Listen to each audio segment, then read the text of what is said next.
എന്റെ ചോദ്യം ഞാൻ നേരത്തെ പറഞ്ഞു, ഒരു ബൈലോ, ഒരു സ്ഥാപനത്തിന്റെ ബൈലോ എന്താണ്, ആ സ്ഥാപനത്തിന്റെ ബൈലോ അനുസരിക്കാൻ കഴിയുന്നവരാണ് ആ സ്ഥാപനത്തിന്റെ ഭാഗമാകേണ്ടത്. ആരെയും നിർബന്ധിച്ച് ഒരു സ്ഥാപനത്തിന്റെ ഭാഗമാക്കുന്നില്ലല്ലോ എന്നൊരു ചോദ്യമില്ലേ? അങ്ങനെ അല്ല, അത് നിങ്ങൾക്ക് അനുസരിക്കാൻ നിങ്ങൾക്ക് ബുദ്ധിമുട്ടുണ്ടെങ്കിൽ നിങ്ങൾക്ക് ആ സ്ഥാപനത്തിന്റെ ഭാഗമാകാതിരിക്കാമല്ലോ എന്നുള്ളൊരു ചോദ്യം സ്വാഭാവികമായിട്ടും. എന്റെ പൊന്ന് ബാസിൽ, ഇതൊക്കെ കുറെ കഴിഞ്ഞു. അതായത് ഞാൻ പഠിച്ച സ്കൂളിൽ ഈ പറയുന്ന സ്കൂളിൽ സ്കൂളായിരുന്നു. ആ സ്കൂളിൽ നമുക്കത് മാന്യമായിട്ട് തന്നെ സംസാരിച്ചു പോവാം. ആരിഫ് പറയട്ടെ. നമ്മളിവിടെ പറയുന്നത്, ഞാൻ പഠിച്ച സ്കൂളിൽ ശബരിമലയുടെ സമയത്ത് ബ്ലാക്ക് ഡ്രസ് ഇട്ട് വരാൻ പാടില്ല എന്ന നിർബന്ധമുണ്ടായിരുന്നു. അതവിടെ സമ്മതിക്കില്ലായിരുന്നു. അതൊരു മുസ്ലിം മാനേജ്മെന്റ് സ്കൂളായിരുന്നു. അപ്പൊ നിങ്ങളുടെ ഈ പറയുന്ന തരത്തിലുള്ള സാധനമൊക്കെ മാറ്റി വെക്കും. പിന്നെ ഇവിടെ ഒന്ന് പെണ്ണാതിരിക്കും ബാസിൽ, നമ്മളെ കാര്യത്തിൽ കിടന്നിട്ട് മെഴുകല്ലേ, നമുക്ക് കാര്യങ്ങൾ പറഞ്ഞു പോകണം. അപ്പൊ നമ്മൾ ഇവിടുത്തെ കാര്യം എന്താന്ന് പറഞ്ഞു കഴിഞ്ഞാൽ, ഇദ്ദേഹം പറയുന്നത് വളരെ നെഗറ്റീവ് ആയിട്ടുള്ള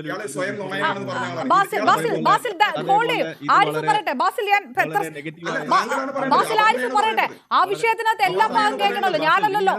ഞാനല്ലല്ലോ ഉത്തരം പറയേണ്ടത്. ഉത്തരം പറയുന്നത് പാനലിസ്റ്റുകളാണല്ലോ. ആരിഫ് പറയട്ടെ.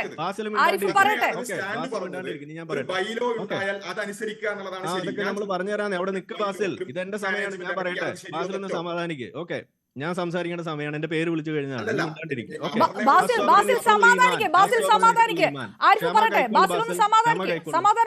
ക്ഷമ കൈക്കൊള്ളു ബാസിൽ.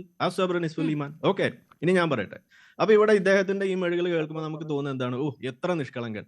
അതായത് എല്ലാ മതങ്ങൾക്കും ഇതുപോലെ കുറി തൊട്ടും കൊന്ത തൊട്ടും ഇതേപോലെ കുരിശ് വരച്ചൊക്കെ വരാനുള്ള അവകാശം അങ്ങോട്ട് വെച്ചു കൊടുക്കുകയാണ് വേണ്ടത്. അതാണ് ഏറ്റവും മഹനീയമായ സാധനം എന്നാണ് ഈ പറഞ്ഞു വെക്കുന്നത്. എത്ര നിഷ്കളങ്കം. ഇതിലൂടെ ഒളിച്ചു കടത്തുന്ന സംഗതി എന്താണ്? നമുക്ക് ഈ സ്കൂളുകൾ എന്ന് പറയുന്ന, വിദ്യാലയം എന്ന് പറയുന്ന ആ സ്ഥലങ്ങളിൽ നടക്കുന്ന വിദ്യാഭ്യാസത്തിന്റെ സ്വഭാവം എന്താണ്? അത് അടിസ്ഥാനപരമായിട്ട് മതേതരമാണ്.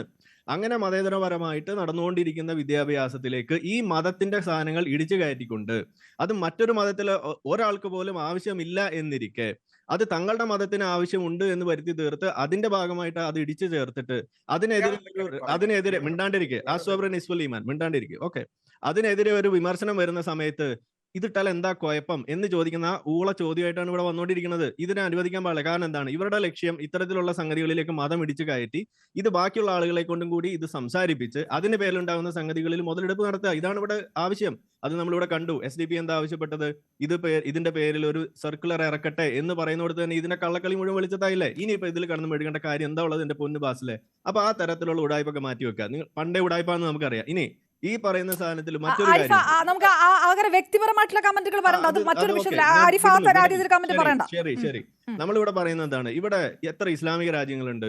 ഇവിടെ സൗദി അറേബ്യയിലടക്കം ഇത്തരത്തിലുള്ള സംഗതികൾ നടക്കുന്ന സമയത്ത് സ്കൂളുകളിൽ ഈ ഹിജാബ് നിരോധിച്ചതാണ്. താജിക്കിസ്ഥാൻ 80% മുസ്ലിങ്ങളുള്ള ഒരു രാജ്യമാണ്.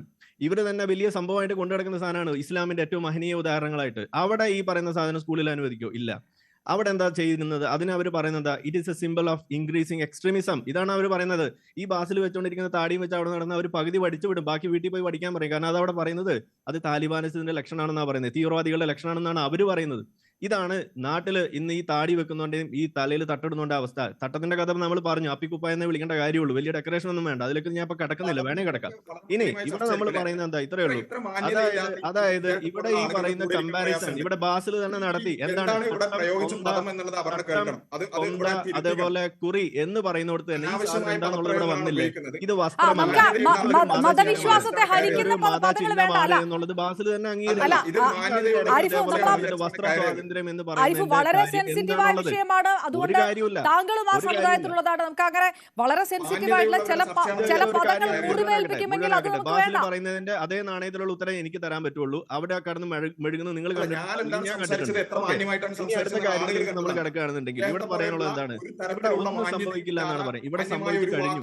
അതായത് ഒരു സമൂഹത്തിൽ വളരെ മാന്യമായിട്ട് നടന്നുകൊണ്ടിരിക്കുന്ന ഒരു വിദ്യാഭ്യാസ സ്ഥാപനത്തിലേക്ക് കടന്നു വന്നുകൊണ്ട് ഈ കുത്തിത്തിരിപ്പ് ഉണ്ടാക്കിയോട് തന്നെ ഇതിന്റെ പ്രശ്നം തുടങ്ങി കഴിഞ്ഞു. പ്രശ്നം തുടങ്ങി, അത് വലിയ ചർച്ചയാകുന്നു. അതിന്റെ പേരിൽ ഇസ്ലാം വരെ ഏറി പോകുന്ന അവസ്ഥ ഉണ്ടാവുമ്പോൾ ഇനി ഇത് അങ്ങനെയൊന്നും പറയരുത്. ഇത് വളരെ സെൻസിറ്റീവ് ആണ്. ഇപ്പോഴാണോ നിങ്ങൾക്ക് തോന്നി? ഇപ്പോഴാണോ നിങ്ങൾക്ക് സുബൈ വാങ്ക് കൊടുത്തതെന്നാണ് എനിക്ക് ചോദിക്കാനുള്ളത്. ഇത് നിങ്ങൾക്ക് പണ്ടേ തോന്നേണ്ടതല്ലേ? എന്തിനാണ് ഈ ഇത്തരം സ്ഥലങ്ങളിൽ പോയിട്ട് നിസ്കരിക്കാൻ സ്ഥലം വേണം, അല്ലെങ്കിൽ ഇതേപോലുള്ള സാധനം വേണം, സൂംബ നൃത്തം പാടില്ല, യൂണിസെക്സ് യൂണിഫോം പാടില്ല, ഇതേപോലെ ഏത് വിഷയം വന്നു കഴിഞ്ഞാൽ ഇതേപോലെ കുത്തിത്തിരിപ്പുണ്ടാക്കുന്ന ഈ സ്വഭാവം നിങ്ങൾ ഈ സാധാരണ മുസ്ലിങ്ങളെയും കൂടിയാണ് ഇവിടെ കൊലയ്ക്ക് കൊടുക്കുന്നത്. നിങ്ങളാണ് യഥാർത്ഥത്തിൽ മുസ്ലിങ്ങളെ കൊലയ്ക്ക് കൊടുക്കുന്ന ആളുകൾ. ഇവിടുത്തെ തീവ്രവാദികളായ അവരെ റെപ്രസെന്റ് ചെയ്യുന്ന ആളുകളാണ് ഈ പറയുന്ന വിസ്ഡം ഗ്രൂപ്പ് ഒക്കെ. നിങ്ങളാണ് സത്യത്തിൽ ഇവിടുത്തെ മുസ്ലിങ്ങളുടെ അന്തകർ എന്ന് ഞാൻ പറയും. നിങ്ങളാണ് ഇവരെ കൊലയ്ക്ക് കൊടുക്കുന്ന ആളുകൾ. അത് ഇനിയെങ്കിലും നിങ്ങൾ മനസ്സിലാക്കുക. അപ്പൊ അതുകൊണ്ട് ഇവിടെ എന്താ കുഴപ്പം, ഇത് സെൻസിറ്റീവ് അല്ലേ എന്നൊക്കെ ചോദിച്ചിട്ട് ഇതേപോലെ ആരിഫ് ഹുസൈൻ ഇപ്പോൾ ഈ സമയത്ത് ശ്രീ ആരിഫ് ഹുസൈൻ ഇപ്പോൾ ഈ സമയത്ത് നടക്കുന്ന ചർച്ച അത് വിസ്ഡത്തിന്റെ വീഡിയോയിൽ താഴെ പോയാൽ മതി, അല്ലാതെ നോക്കിയാൽ മതി. എന്തിന് പഠിക്കണം മുസ്ലിം സമുദായത്തിലുള്ള കുട്ടികൾ, ഇനി എന്തിന് ക്രൈസ്തവ മാനേജ്മെന്റ് സ്കൂളുകളിൽ പഠിക്കണം എന്ന് ചോദിക്കുന്നിടത്ത് അങ്ങനെ ഒരു തീരുമാനത്തിലേക്ക്, അങ്ങനെ ഒരു ആഹ്വാനം ഉണ്ടാകുമ്പോൾ, അങ്ങനെ ഒരു ക്യാമ്പയിൻ ഉണ്ടാകുമ്പോൾ ഇത് മറ്റൊരു തരത്തിലേക്ക് പോവുകയാണ്. സഹിഷ്ണുത എല്ലാ ഭാഗത്തും വേണ്ടെന്ന് ചോദിച്ചു പോകില്ലേ? അതെ, അതാ ഞാൻ പറയുന്നത്. ഇങ്ങനെ ഒരു സംഗതിയിലേക്ക് കൊണ്ടെത്തിക്കേണ്ട ആവശ്യകത എന്താണ് ഉണ്ടായിരുന്നത്? ഒന്നാമത്തെ ചോദ്യം അതാണ്. യൂണിഫോം അനുവദിച്ചാൽ എന്താണ്? ആകാശം ഇടിഞ്ഞു വീഴോ? ഇതാണ് എനിക്ക് തിരിച്ചു ചോദിക്കാനുള്ളത്. ഒരു യൂണിഫോം ഉണ്ടെങ്കിൽ അത് പാലിക്കണം. ഇവിടെ MESന്റെ സ്കൂളിൽ, കോളേജുകളിൽ ഇതേപോലെ മുഖം നിക്കാബ് മറയ്ക്കുന്നത് സംബന്ധിച്ചിട്ട് ഒരു വിഷയം ഉണ്ടായി. അത് ഇവിടെ നിരോധിച്ചുകൊണ്ട് ആ MESന്റെ അധികാരികൾ ഒരു ഉത്തരവിറക്കി. അതിനെതിരെയും ഇതേപോലെയുള്ള ആളുകൾ ഉറഞ്ഞു തുള്ളുകയും ഈ ഗഫൂറിനെ വധ ഭീഷണി വരെ മുഴക്കുന്ന അവസ്ഥയിൽ ഇവിടെ ഉണ്ടായത്. അപ്പൊ ഇവരുടെ ലക്ഷ്യം എന്താണ്? ഇത് ഇവിടെ ഒന്നും നിൽക്കില്ല. ഇത് യൂണിസെക്സ് യൂണിഫോമിന്റെ അവിടെ വന്നു കഴിഞ്ഞാലും ശരി, ഇതല്ല ഈ സൂംബ വന്നാലും ശരി, ഇപ്പൊ ഈ പറയുന്ന സാധാരണ ഒരു യൂണിഫോമിന്റെ കാര്യമായാലും ശരി, എന്തു തന്നെ ഇനി മുഖം മറയ്ക്കുന്നിടത്തായാൽ പോലും അതൊന്നും ഇവർക്ക് ചേരുന്ന കാര്യങ്ങളല്ല. ഇവരുടെ അൾട്ടിമേറ്റ് എന്താണ്? മറ കെട്ടി ആളുകളെ വേർതിരിച്ചിരുന്നിട്ട് ചർച്ച ചെയ്യുന്ന അവസ്ഥയിലേക്ക് ഈ നാടിനെ താലിബാനിസമാക്കി മാറ്റുക. ഇതാണ് ഇവരുടെ ലക്ഷ്യം. അതിന്റെ ഓരോ ചവിട്ട് പടികളാണ് നമ്മൾ ഈ കണ്ടുകൊണ്ടിരിക്കുന്നത്. എന്നിട്ട് വന്നിട്ട് ഞാൻ തിരികെ എത്താം. കെവിൻ പീറ്റർ ഉണ്ട്, അദ്ദേഹത്തിന് പോകുന്നതിന് മുമ്പ് കുറച്ച് സമയം നമുക്ക് റെജി ലൂക്കോസ് ഉണ്ടാവുള്ളൂ, ഇടത് നിരീക്ഷകൻ. ശ്രീ റെജി ലൂക്കോസ്, ഇടത് സർക്കാരിനെ സംബന്ധിച്ചിടത്തോളം, വിദ്യാഭ്യാസ വകുപ്പിനെ സംബന്ധിച്ചിടത്തോളം മതേതരത്വമാണോ മതസ്വാതന്ത്ര്യമാണോ ഇത് രണ്ടും കൂടെ കൂട്ടിക്കൊഴിഞ്ഞ് മറ്റെന്തെങ്കിലും ഒക്കെയാണോ കൊണ്ട് നടക്കേണ്ടത്? എന്താണ് ഇടത് സർക്കാരിന്റെ നയമെന്ന് അറിയാത്ത പാർട്ടിയൊന്നുമല്ല. പക്ഷേ ചില സമയങ്ങളിൽ പറയുന്ന ചില പ്രസ്താവനകൾ എവിടെയാണ് കൊള്ളുന്നത്, ഇതാർക്കാണ് ഗുണമാകുന്നത്, ആരൊക്കെയാണ് മുതലെടുപ്പ് നടത്തുന്നത് എന്ന് വ്യക്തമായിട്ട് അറിയുന്ന CPM എന്ത് രാഷ്ട്രീയ കളിയാണ് ഇതിനകത്ത് കളിച്ചുകൊണ്ടിരിക്കുന്നത്? നോക്കൂ, ബഹുസ്വരതയുള്ള ഒരു സമൂഹ കേരള സമൂഹം. ആ കേരള സമൂഹത്തിൽ തീർന്നൊരു വിഷയം വീണ്ടും കുത്തിപ്പൊക്കിക്കൊണ്ടെന്ന് നിങ്ങളൊരു ചർച്ചയ്ക്കെടുക്കുന്നതിന് അഭംഗിയാണ്. നമ്മുടെ സംസ്ഥാനത്ത് മറ്റെന്തെങ്കിലും വിഷയങ്ങളുണ്ട്. ഇവിടെ ഒരു കുട്ടി ഹിജാബ് ധരിച്ചുകൊണ്ട് സ്കൂളിൽ ചെല്ലുന്നു. ആ സ്കൂൾ അധികൃതർ പറയുന്നു, ഞങ്ങളുടെ നിയമപ്രകാരം നിങ്ങൾ ഒപ്പിട്ട് തന്നിരിക്കുന്ന നിയമപ്രകാരമുള്ള യൂണിഫോം ധരിക്കാൻ പറ്റുള്ളൂ എന്ന് പറഞ്ഞു. ആ കുട്ടിയുടെ പിതാവ് ഒന്ന് സംസാരിച്ച് അവർ തമ്മിൽ രമ്യത തീർത്ത വിഷയം.